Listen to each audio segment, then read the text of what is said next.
yanzu akwai wata soja da taɓa zuwa ta same ni lokacin muna auren zaurawa ta zo har da bindigar ta nan haka abin da ta ce so take za ta yi aure ce turan ke daɗe za a yi yanzu matsalar shine ke kina aiki dole sai kin gama na ɗabi'a yadda aikin ki yake da a cikin barikin ne watakila wanda zai aure ki ya san wace ce soja menene aikin soja menene ɗabi'ar soja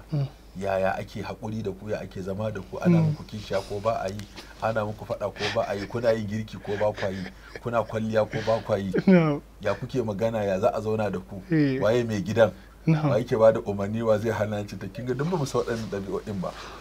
kuma ga bindiga a rataye kuma matarka ce da bindiga ita kuma bindigar nan tata mai lasin ne in aka ganta a hannun mijinta laifi ne amma hannunta lafiya gwamnati ta ba ta lasin ta rike bindiga kai ba a baka lasin ka rike bindiga kuma kai ne mijin kuma za a iya samun rigima ko a samu matsala da kin ga duk wannan sai an samu bayani cikakke cewa wanda za a kawo ba zai ji tsoro ba sannan za a iya postin ɗinki filin daga ko kuma a tura ki aiki ko kuma misali kin dora mutum girki sai a busa usur na za a fita training ko za a yi wayewa zai karasa girkin tun tsire da daki lalle kamala kamar ka san aiki na ce yawa na ce to kin ga wannan shine matsalar da za a fara fuskanta tukuna ga wanda zai auri soja na ce akwai lokacin da limamin bariki na nan kusa da mu ya mu magana cewa ya kamata mu wayar da kan mutane su dinga shiga cikin bariki suna auren 'ya'yansu na ce to ai yanzu ranka ya daɗe ba amma sai da za a zo zance cikin ga harkar tsaro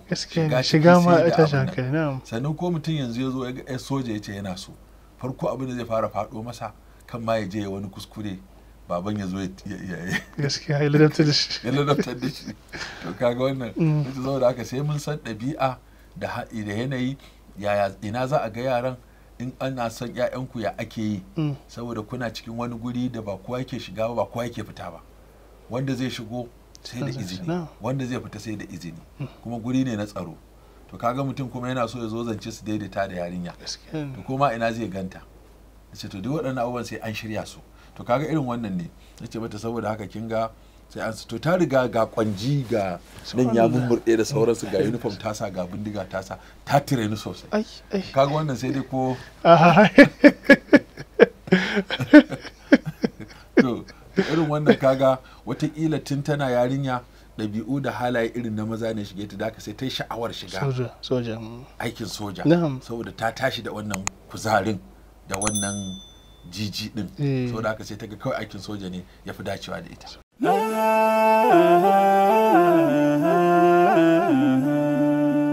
haske mai leƙa gidan kowa Afirka TV. TV3